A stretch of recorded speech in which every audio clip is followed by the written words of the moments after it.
नमस्कार, आशा करता हूँ आप ठीक होंगे। तो आज की कहानी है हमारी जessiका और मितेश पटेल केस के ऊपर। इंश्योरेंस के 18 करोड़ रुपए के लिए पत्नी की हत्या, मोबाइल ऐप ने खोला राज। दिखावे की ज़िंदगी हमेशा कईयों की ज़िंदगी बर्बाद करती है। इसका परफेक्ट एग्जाम्पल है जessiका और मितेश पटेल केस। ब्रिटेन में रहने वाली भारतीय मूल की जessiका पटेल को मितेश नाम के एक लड़के से प्यार होता है। कुछ समय बाद दोनों शादी कर लेते हैं, मगर इसी शादी के बाद जessiका का सामना एक ऐसे मितेश से होता है जिसकी कल्पना जessiका ने सपने में भी नहीं की थी।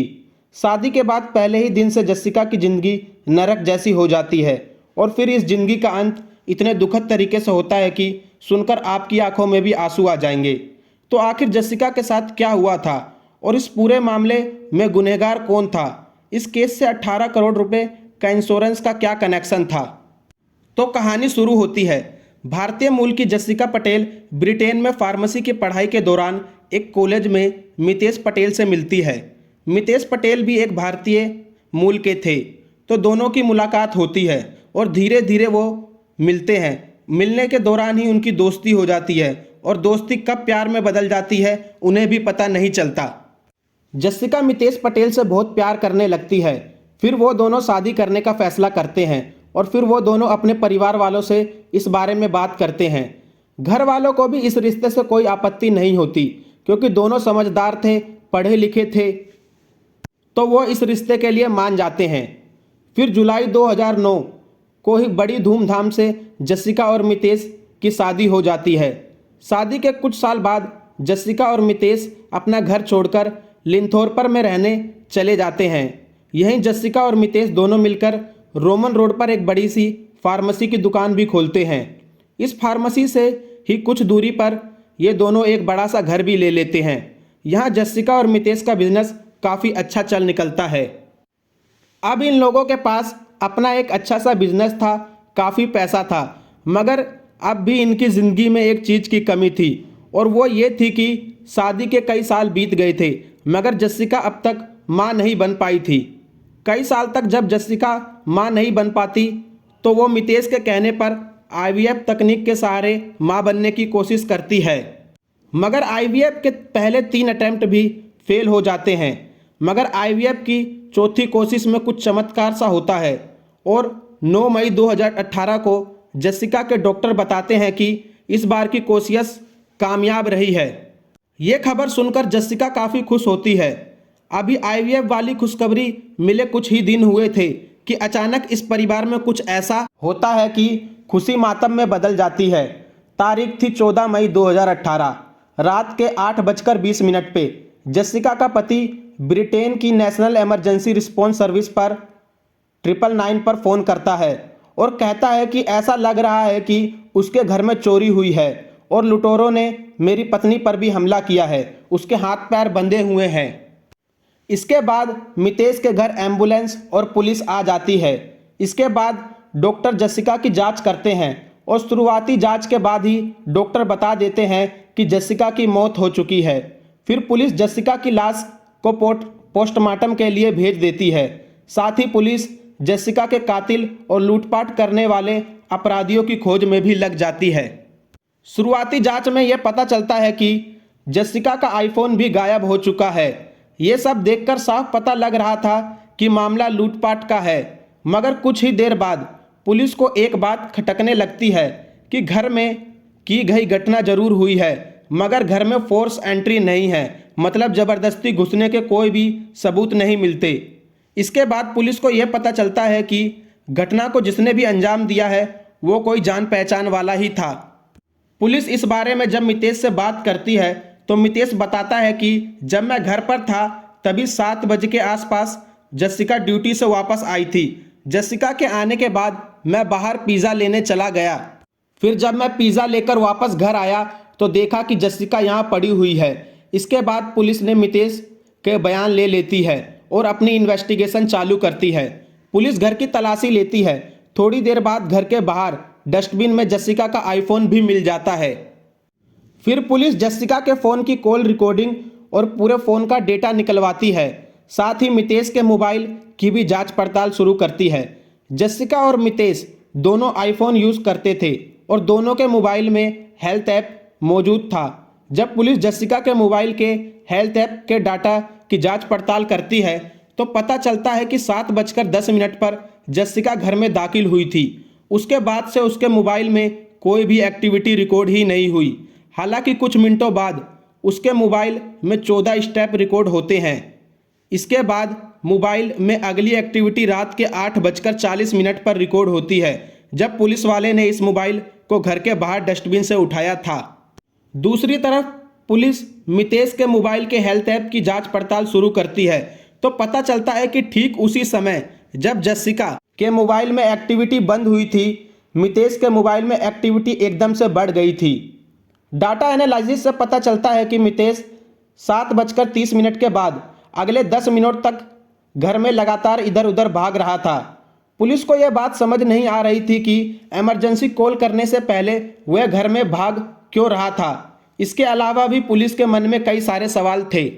फिर जessiका की मौत के 3 दिन बाद पुलिस मितेश से फिर पूछताछ करती है और साथ ही घर की भी फिर से तलाशी लेती है।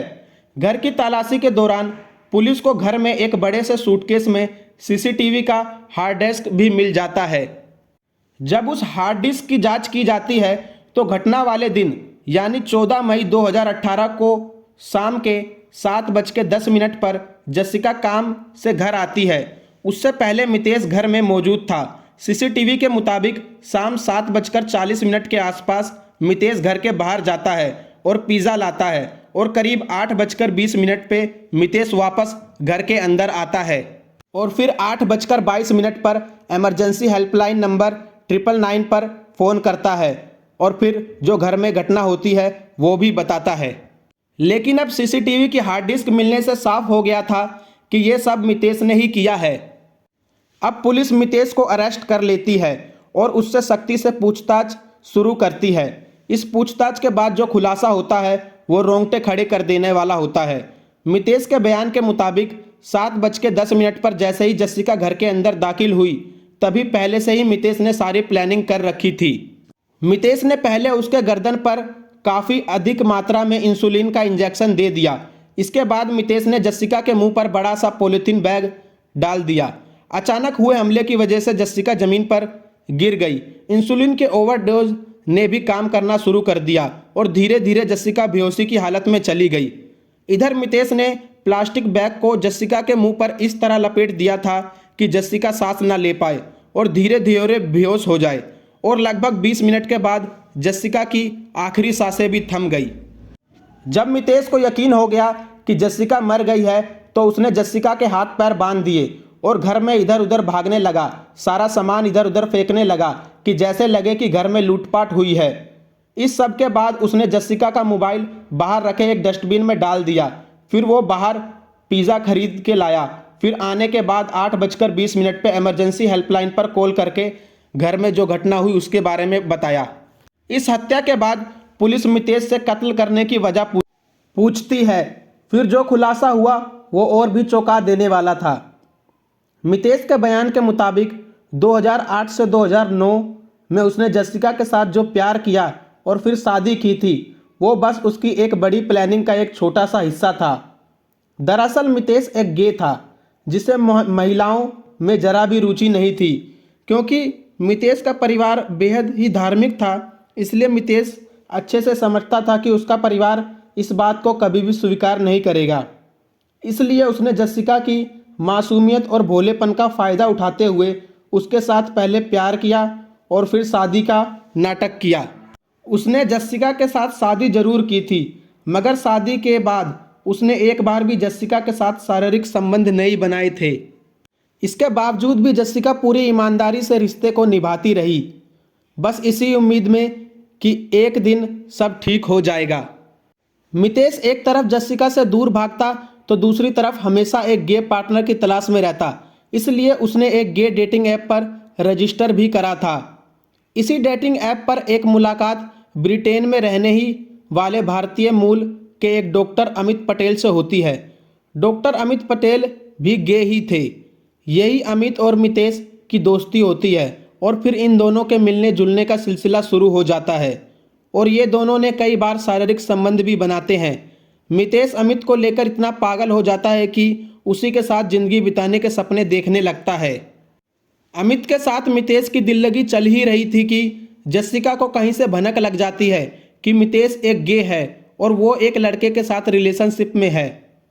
फिर मितेश वादा करता है कि मैं कभी भी अमित से नहीं मिलूंगा, बस तुम ये बात किसी से कहना नहीं।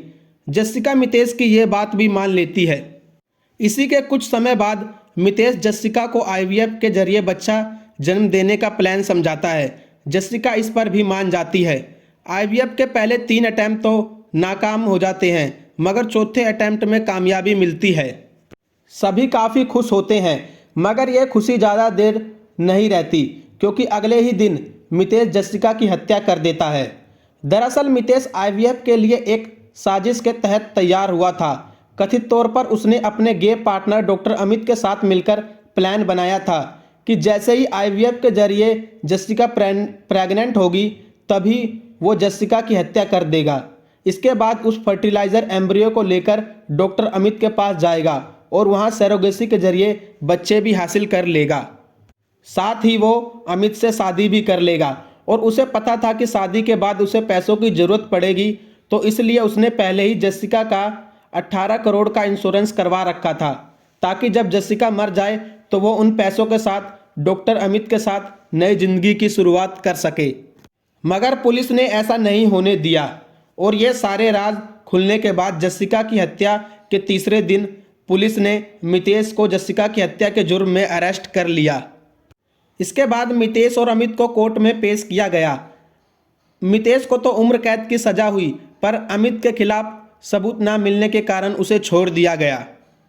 तो आज की कहानी में बस इतना ही। कहानी आपको कैसी लगी कमेंट में बताइएगा ज़रूर, और इसी तरह की क्राइम से रिलेटेड रोचक कहानी सुनने के लिए हमारे इल्यूमिनाटी चैनल को भी सब्सक्राइब करिएगा। धन्यवाद।